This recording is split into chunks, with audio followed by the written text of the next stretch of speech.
nanti di jurusan produksi pertanian, kalau memang terdapat simulator-simulator di bidang terkait, ya mungkin terkait dengan apa ya, saya kurang paham juga sih.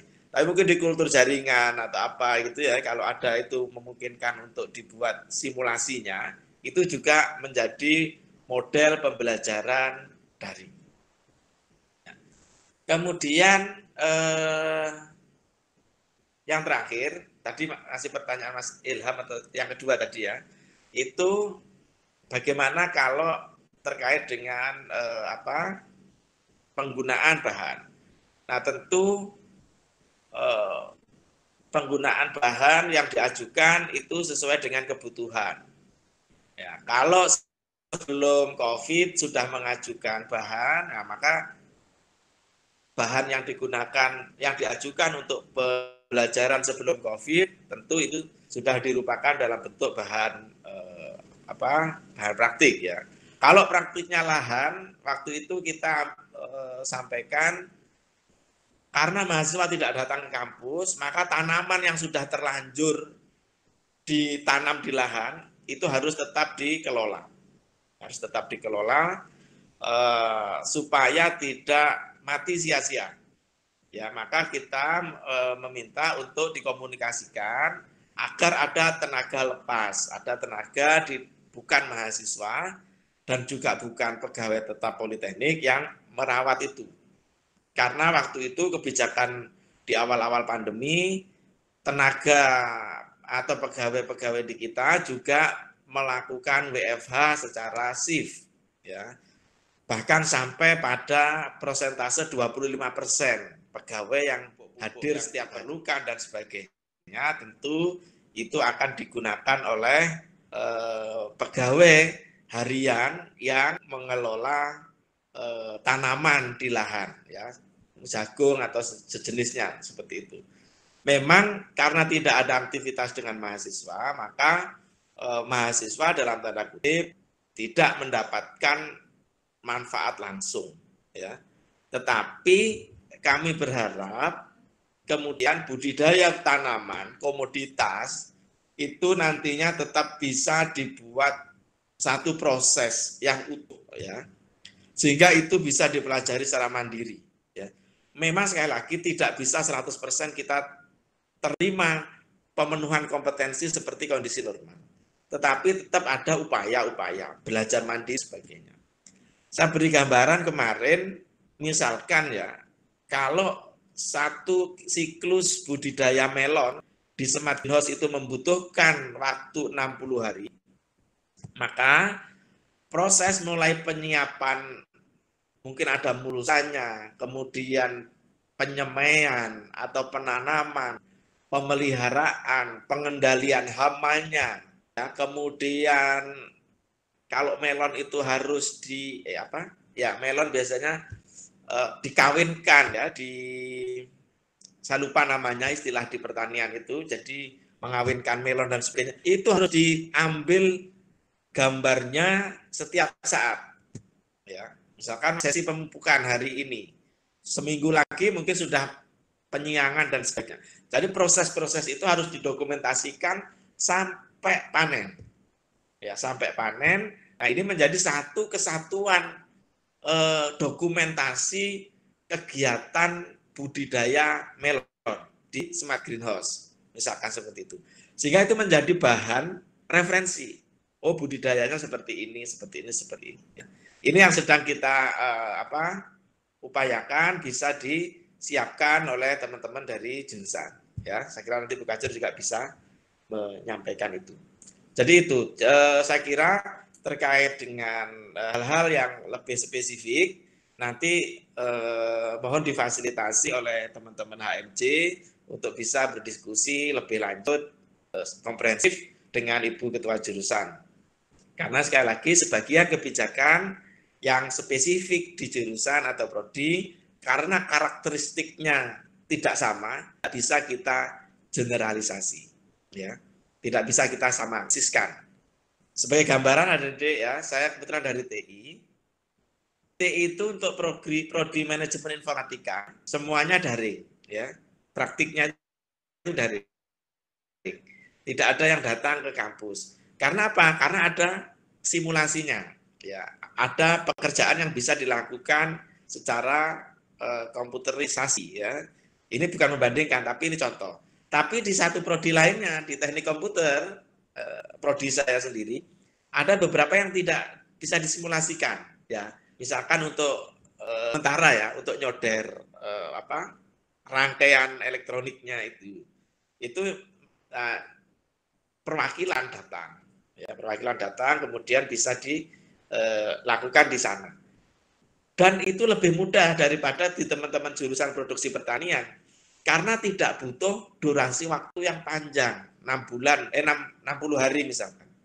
Karena proses nyoder dan sebagainya untuk satu blok pembelajaran sehari selesai. Ya, sehari selesai.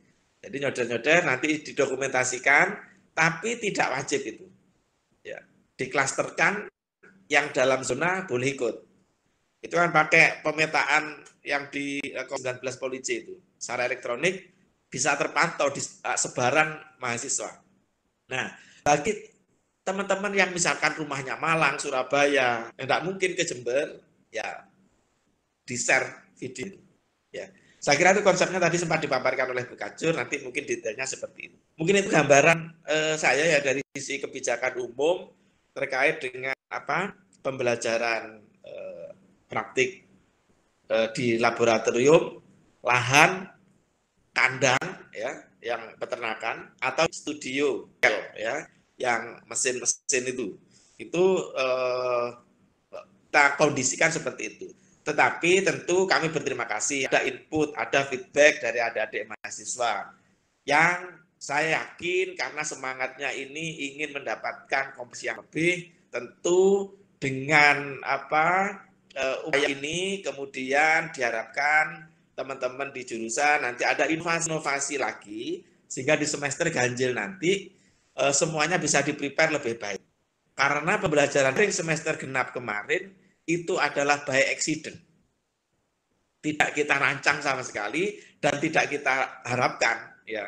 Tetapi pembelajaran daring semester ganjil 2020-2021 sudah bukan by accident. Tetapi itu adalah by design. Oleh karena itu nanti termasuk dalam edaran ini kita kembali bersama-sama memetakan, mengevaluasi hasil pembelajaran kemarin dan kemudian kita perbaiki mana-mana yang sekiranya masih perlu dilakukan improvement, perbaikan, termasuk kegiatan praktik. Ya, saya kira kalau semester ganjil jurusan produksi pertanian tidak akan kesulitan untuk melakukan shifting praktik ya, karena itu sudah by design. Jadi nanti dari awal digilir melakukan tanam dan sebagainya, nanti perawatan kelompok berikutnya. Insya Allah nanti dengan kebersamaan, dengan sinergi dan kepedulian kita bersama terkait dengan masa-masa seperti ini, pembelajaran semester ganjil nanti kita harapkan menjadi lebih baik. Mungkin itu tambahannya, Adik Moderator, dikembalikan. Sampaikan oleh Bapak Wadir itu buat semua mahasiswa di jurusan PP semua angkatan. Mohon maaf, ini moderator apa ini ada rekamannya? Terekam nggak? Oke. Kalau terekam artinya adalah bahwa jawaban yang diberikan oleh Bapak Wadir 1 maupun yang saya berikan nanti jawabannya atau kalau ada mahasiswa yang hari ini tidak bergabung ketika bertanya dengan pertanyaan yang sama, itu nanti jawabannya tidak melenceng jauh, seperti itu harapan saya. Jadi pertanyaan pertama, kenapa pada saat pembelajaran semester genap kemarin praktikum tidak tuntas hingga terakhir, kemudian tidak ada video praktek. Jadi kami di pengelola jurusan PP sudah melakukan kegiatan rapat bersama. Jadi ketika tiba-tiba di tengah perjalanan kita ada pandemi seperti ini, kita sudah mendapat petunjuk dari Bapak Pimpinan, kemudian kami di pengelola juga berkali-kali melakukan rapat terkait hal ini. Kemudian yang terakhir adalah ketika akan dilaksanakan praktek blok. Jadi untuk praktek blok di jurusan PP, Kenapa kita tidak melaksanakan kemarin itu adalah keputusan bersama dari pengelola jurusan.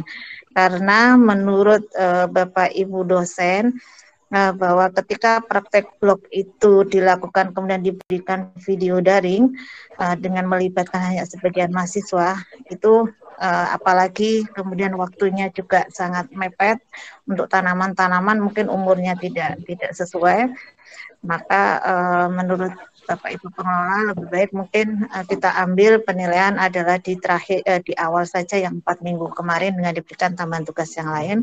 Kemudian video kita fokuskan pembuatannya adalah persiapannya nanti di semester ganjil.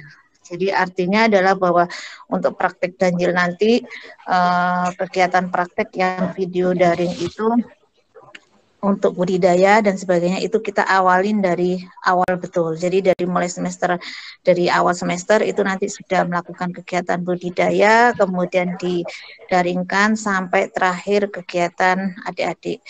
Namun dalam kegiatan budidaya itu tidak hanya satu mata kuliah nanti yang masuk, ada beberapa mata kuliah yang dikelompok-kelompokkan, di klaster-klasterkan. Misalnya ada budidaya tanaman pangan.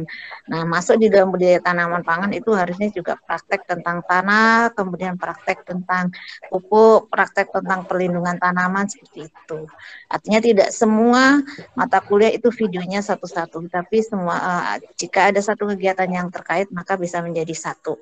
Nah, kemarin untuk di semester ganjil, semester genap, kami tidak seperti di jurusan-jurusan lain tidak membuat video karena memang kesiapannya yang kurang maksimal seperti itu, sehingga Bapak Ibu dosen menghendaki untuk sementara kita tidak usah melakukan kegiatan video daring atau vlog gitu, seperti itu. Itu keputusan dari semua Bapak Ibu dosen, bukan keputusan dari jurusan full ya. Artinya adalah bahwa saya membuat keputusan itu setelah dirapatkan seperti itu. Jadi kita juga harus memaklumi kepada semuanya.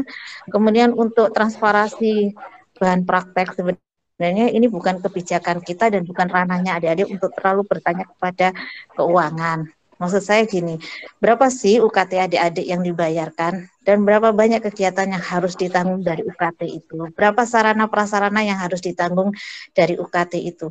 Itu sudah cukup besar, Dik. Termasuk di dalam hal ini adalah ada dosen PPNPN, kemudian ada teknisi PPNPN, ada pegawai PPNPN, itu semuanya adalah ditanggung dari PNBP. Artinya adalah saat ini sebenarnya kebijakan-kebijakan keuangan itu semuanya untuk Poli J itu adalah dasarnya dari kebijakan pusat. Jadi kita tidak bisa mengambil keputusan dengan sendirinya. Kalaupun misalnya saat ini adik-adik tidak melakukan praktek kemudian berpikir, wah berarti uang UKT saya untuk praktek tidak terpakai. Salah sebenarnya seperti itu. Karena juga ada kegiatan lain yang dialihkan dari kegiatan itu. Sebagai contoh adalah bahwa kemarin lembaga memberikan bantuan kuota seperti itu. Kemudian ada, meskipun tidak besar, tapi kan jumlah adik-adik juga banyak seperti itu. Kemudian yang kedua adalah bahwa ada bantuan untuk mahasiswa yang tidak pulang kampung seperti itu.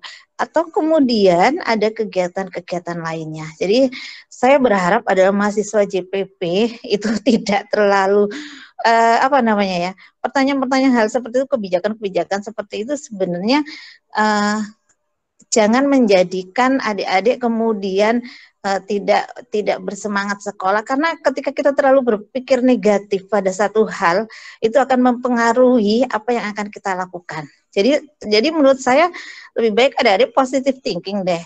Dan kemudian juga ada kebijakan yang dikeluarkan oleh pusat yang turun kepada lembaga kita adalah termasuk ada pengurangan UKT untuk semester berikutnya. Karena ini memang terkait semuanya satu negara kita, bukan hanya satu politeknik.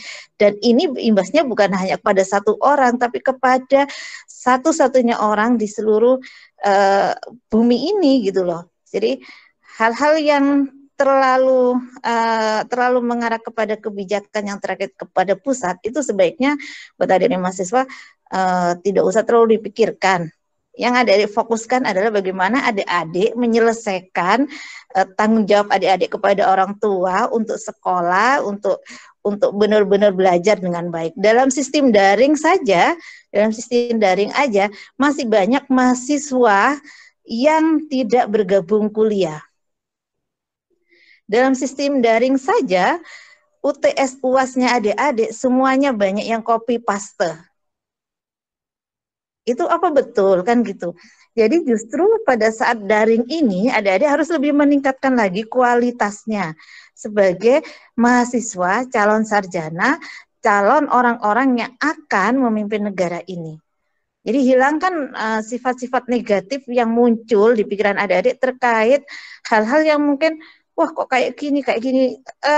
Saya juga pernah mahasiswa, saya juga pernah mengalami mungkin tidak seberat pandemi ini, tapi kan permasalahan yang kita hadapi juga sebenarnya dasarnya akan sama seperti itu. Arahnya adalah kepada sosial ekonomi, lagi Sarah sehat, ekonomi yang mungkin adik-adik berpikir kasihan orang tua saya. Pertanyaan saya, rasa kasihan adik-adik itu kepada orang tua tercermin nggak kepada bagaimana adik-adik menyelesaikan dengan cepat sekolahnya? Tercermin tidak kepada kualitas yang adik-adik tunjukkan sebagai seorang mahasiswa? Tercermin nggak kepada nilai IPK adik-adik itu? Ya. Jadi terus terang saja, UTS UAS yang dilakukan secara daring, untuk mata kuliah saya pribadi, hampir 80% mahasiswa yang mengikuti UTS UAS itu adalah copy paste jawabannya. Sampai titik komanya pun sama. Harusnya ketika adik-adik mempertanyakan transparansi ini, adik-adik juga malu. Oh iya, saya kemarin juga melakukannya nggak benar. Kan gitu ya. Jadi seperti itu. Kemudian yang ketiga pertanyaannya adalah, apa tadi Dek? Moderator lupa saya sampai. Yang ketiga. Dengan adanya COVID-19, tidak efektifnya dalam sistem pembelajaran pada semester 2 kemarin dikarenakan semester 2 kemarin. Oke, ya memang betul, sangat-sangat tidak efektif. Tidak efektif juga bukan buat adik-adik yang menerima, tapi buat kami Bapak Ibu dosen dan teknisi yang memberikan materi. Karena kami dihadapkan pada situasi yang tiba-tiba, sehingga kami tidak punya perencanaan. Tapi kami berharap bahwa dari evaluasi yang sudah dilakukan, kemudian dari kegiatan Sarasehan hari ini, kami bisa paling tidak di semester ganjil kami nanti kami lebih prepare, kemudian kami lebih baik lagi menyiapkan segala materi, segala hal yang terkait dengan teori dari Bapak Ibu dosen. Namun karena keterbatasan anggaran yang kami diberikan kepada kami hanya menyiapkan kurang lebih 30 video daring dari Bapak Ibu dosen di JPP. 30 video itu kemungkinan adalah bahwa tiap prodi itu kemarin saya minta sebenarnya tiap prodi saya minta paling tidak ada 6 dosen, tapi ada prodi dosennya yang tidak bersedia melakukan video daring itu. Artinya ini bukan salah jurusan, kami jurusan sudah berusaha semaksimal mungkin. Kenapa dilakukan video daring? Karena harapan kami dengan video daring itu adik-adik di e-learning bukan hanya mendapatkan teori yang sudah bisa di copy paste, tapi adik-adik juga mendapatkan penjelasan. Jadi nanti video daring itu sebagai sebagai penguat materi yang di-share di e-learning. Jadi ada blended seperti tadi yang disampaikan oleh Bapak Wadir 1 seperti itu. Kemudian untuk praktik seperti tadi yang sudah saya jelaskan bahwa nanti kita juga sudah mempersiapkan betul karena di hasil evaluasi semester genap kemarin yang tidak maksimal prakteknya, maka untuk praktek di semester depan nanti kita melalui pengelola akan kita klaster mana praktek yang tidak memerlukan alat sehingga bisa didaringkan, mana praktek yang memerlukan alat lab, dan mana praktek yang di lahan seperti itu. Untuk praktek-praktek yang tidak memerlukan alat, maka praktikumnya bisa langsung daring seperti itu. Yang dipandu oleh Bapak Ibu dosen dan teknisi.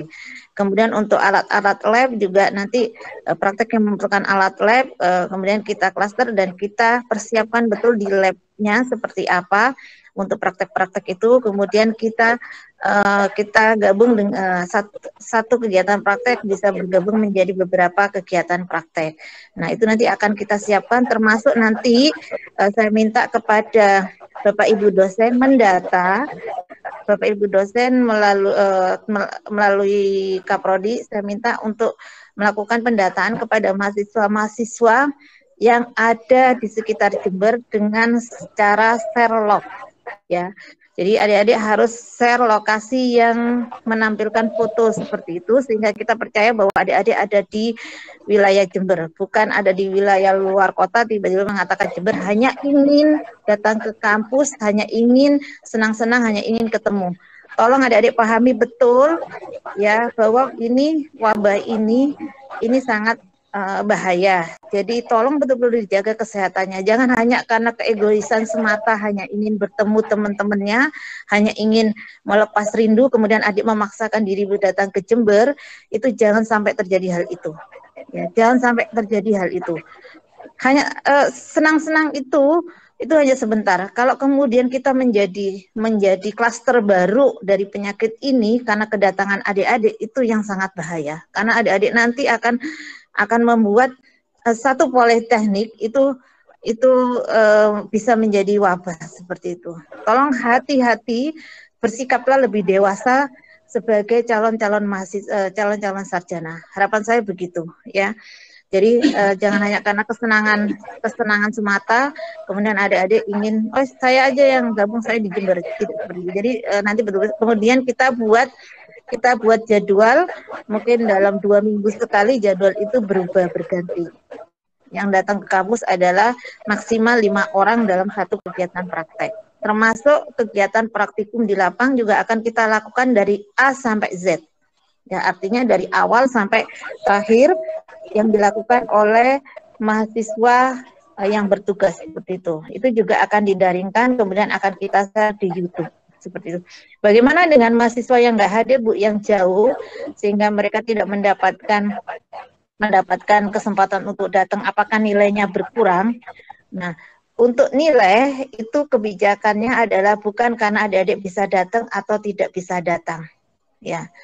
Nanti untuk yang tidak bisa datang, nanti akan ada tugas tambahan sendiri sebagai pengganti ketidakhadirannya itu dengan melihat video-video yang sudah ditampilkan seperti itu. Artinya adalah bebannya akan sama bagi teman-teman yang mahasiswa yang hadir ataupun adik-adik mahasiswa yang tidak hadir. Mahasiswa yang hadir ke kampus, selain mereka adalah melakukan kegiatan praktek, mereka juga menanggung risiko bisa tertular begitu. Nah, untuk mahasiswa yang tidak hadir, mereka juga menanggung risiko adalah kekhawatiran nanti tidak bisa melaksanakan praktek, tidak paham betul dengan keilmuannya, kemudian khawatir nilainya jelek dan sebagainya. Sebenarnya tidak begitu, ya. Oke, jadi perlu dipahami bersama, guys. Seperti itu. Saya berharap nanti mahasiswa CPP semuanya bisa memahami kondisi kita masing-masing. Yang paling utama dari semua ini adalah saya hanya berharap bahwa kesehatan kita semuanya harus dijaga. Oke, moderator, saya kembalikan. Terima kasih atas jawaban dari Ibu Ketua Jurusan. Saya kembalikan kepada penanya, apakah ada tanggapan?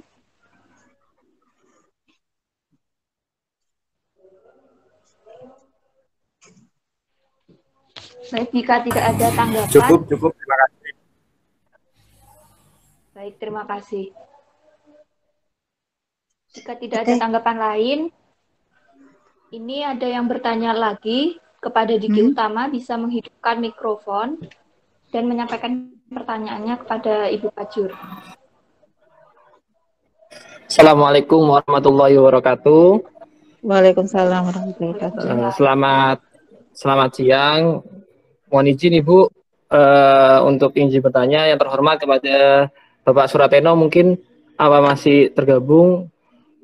Lalu untuk Ibu Kajur, Ibu untuk menanyakan untuk pencapaian yang memang untuk mahasiswa yang sebelumnya